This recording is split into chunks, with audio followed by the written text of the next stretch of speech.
Hi, thanks for joining us again here on the Nero Empire channel. Once again, I'm Shaughnessy McDaniel, and I'm going to take you through today some of the additional features of the Nero database. So in our other video, we already went over how to build a character, how to register for an event, kind of the essential things. But I wanted to show you the database has a lot of cool stuff that can be useful to you. So for one, you can pull up calendars of events, lists of upcoming events. So this would be your ability to also see what else is going on. So we can see not only are our Empire events highlighted, but also we can see what's going on other places. So if 4th of July weekend, for example, if I wanted to head down to Atlanta, which I might think about, there's an event going on there, which would be really fun.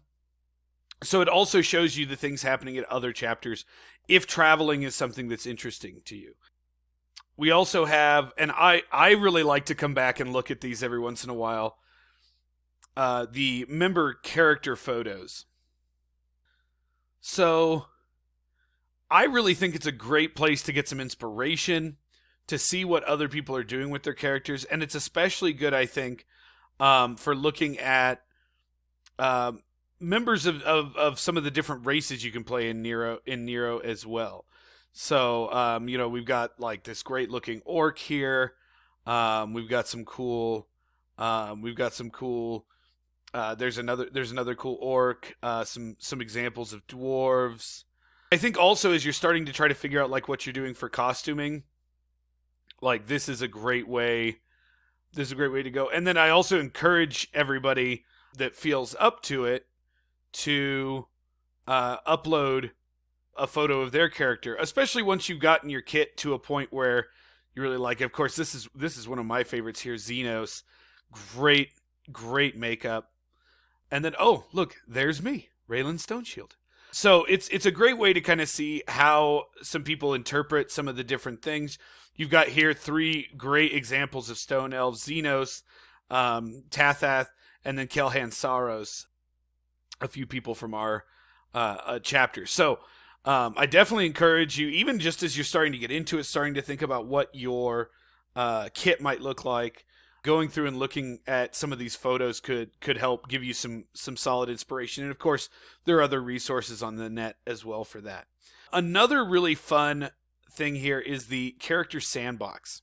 So the Character Sandbox is great because what it does is it basically gives you an infinite amount of build, and it allows you to kind of figure out how you want to gear your build to make your character the way that you want them. So it gives you a chance to see, like, okay, so if I want to, let's say for my character, I want to increase my master proficiencies. I want to be able to swing 10 damage with any weapon. So it'd be like, okay, I'll need an additional 17 build to do that, to get one more. And then I'll need another one to get one more. And then, oh, look, when I get that additional proficiency, it opens up my next sleigh. So in order to get my next sleigh, I can look and see, I'll need 30 total build points in order to be able to do that. It's a great way, it's especially good for mages, and I'll load one up here to show you.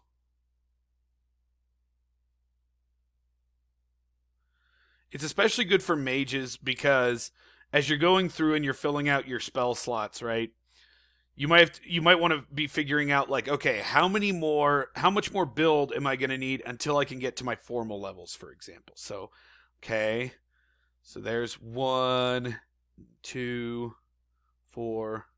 So you can kind of go through and it'll help you figure that out. It might help you figure out like how you want to distribute some of your Goblin Points and blankets, which we're going to talk about in just a second, and kind of how that works, and kind of help you plan out your character, but also let you see where your character can go. What are the abilities that you're kind of on the path to getting, and it really helps you kind of plan some things out of game that can help you when you're in game.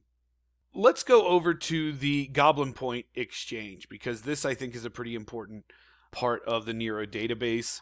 So Goblin Points are something that you acquire through a few different ways. Donations to the chapter, taking NPC shifts or working as an NPC for an entire event. And then there may be other opportunities that your chapter offers you for being involved and helping out and contributing to the chapter in some way other than just playing as your PC. Make sure to pay attention to your chapter's Facebook page or whatever community things they have, because they'll mention to you a lot of times things that they might need help with that will get you some Goblin Points. So Goblin Points are great because you can do a lot of things with them. The main thing that I see them used for, at least in my game, is for XP blankets. So XP blankets, basically, they will give your character experience points. So you can purchase these and you can apply them to any of your characters. And you can do this up to 13 times, I believe, a month.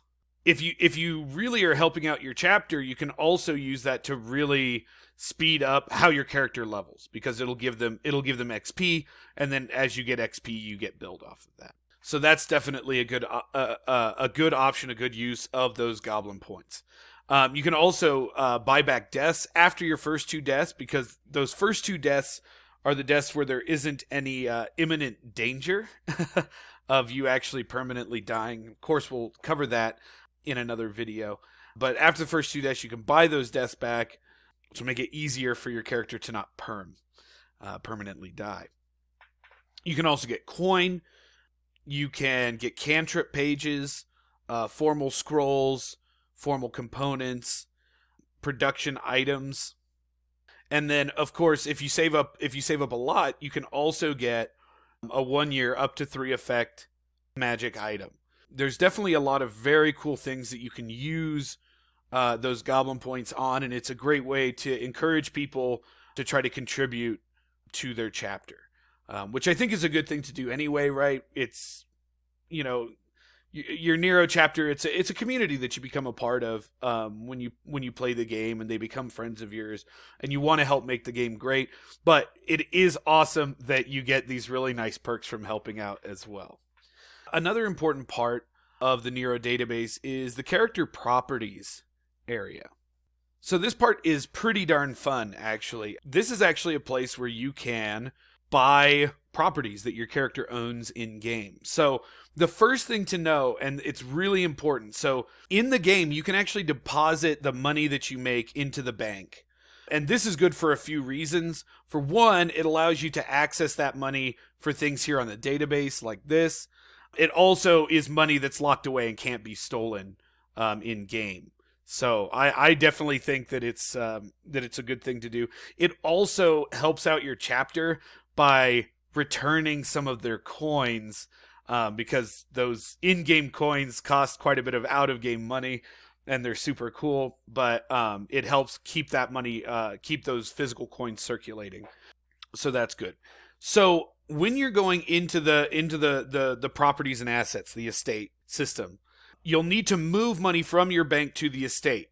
But here's where it can be a little bit confusing. So 1 silver from your character bank becomes 2 silver in your estate bank, which is good.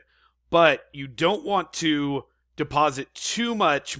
You don't want to deposit way more than you need over to your estate, because when you withdraw, it takes 20 silver from your estate bank to turn into 1 silver in your character bank. So they can't just bounce back and forth. So figure out what you need to buy and what it's going to cost, and then deposit that. But don't deposit a lot of extra, because otherwise that money, it's not usable to you in game. But the cool thing that you can do, you can own 2 properties.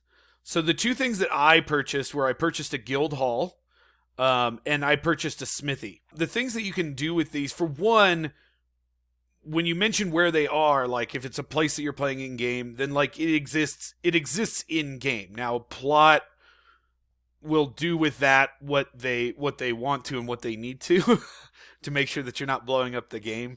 But they're usually they're usually responsive to that. Like, so for example, the cabin that we stay at when we are in Obsidian Springs and Galarus is the Stone Shield Hall of Heroes, is our guild hall. And then certain buildings like the smithy gives me extra levels in blacksmithing. So I essentially get extra ranks because I have access to this property. And you can give other people access to it as well, so that they can get extra, those extra levels as well. I think there are some limits on that. And then you can also have employees that do different things. So I have like a bladesmith that works for me, and somebody that sells my work at the smithy. I have some people that work in the Hall of Heroes, and that just gives you a little extra flavor. These are characters that could show up in game, but usually are mostly just for out of game things. IBGAs, it's a great way to add some flavor to your IBGAs and things like that as well. And then you've got lots of things that you can upgrade, lots of customization stuff that you can do with these properties, and that's pretty cool. So it's definitely something that, especially once you got a little bit of money saved up, it's a super fun thing to play with, and a super fun way to kind of help build up the world in your mind and to help kind of forge your own piece of it. All right, the next thing we're going to look at is the event survey. Normally, I forgot that I didn't have any here. After an event, the staff of Nero sends out an event survey. They want to know how your time was, if there was anything that went particularly well, if there was anything, any problems that you had that you struggled with. And it helps them build a better game for you. So the cool thing about this is that you get 1/4 of a blanket. So you get some extra XP onto your character just for filling out the event survey. And I think that, like, in addition to the fact that you get that bonus, which is great, it's also a great way to just help make the game better. So always make sure you fill that out, because it can help you get some extra XP, get some extra build. The next thing is the Eastern Union Silver Transfer. This is really cool because it allows you to send money from your character to another character in game.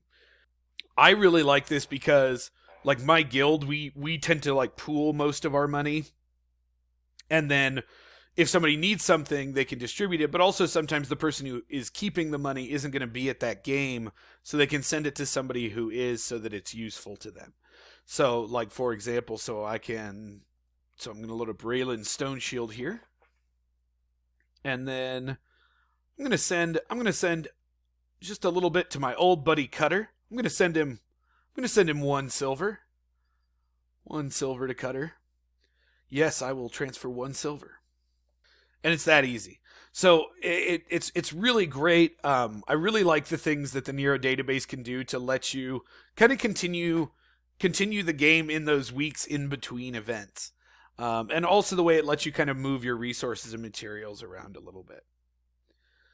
So the other thing on here is copying characters and transferring characters. So the main reason for copying a character is if they are doing like a playtest or something like that, so that you can copy it over to the new chapter. You can set yourself up for some of those playtest skills that they're doing, and then you can bring it back.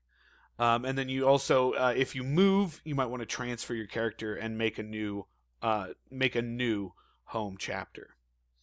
So those are the basics. In addition to those things, here on the left side, you do have the rule book, the racial rules, the playtest information. So you do have those kind of core resources available to you as well here on the Nero database website. So I hope this was helpful to you, showing you some of the other kind of more specialty ins and outs of the Nero database. It's a super fun website. It does occasionally have some issues. It's maintained by a group of volunteers. When you are having problems, make sure that you email somebody either at your local chapter or email somebody at the website. And they do always take care of any problems that pop up eventually.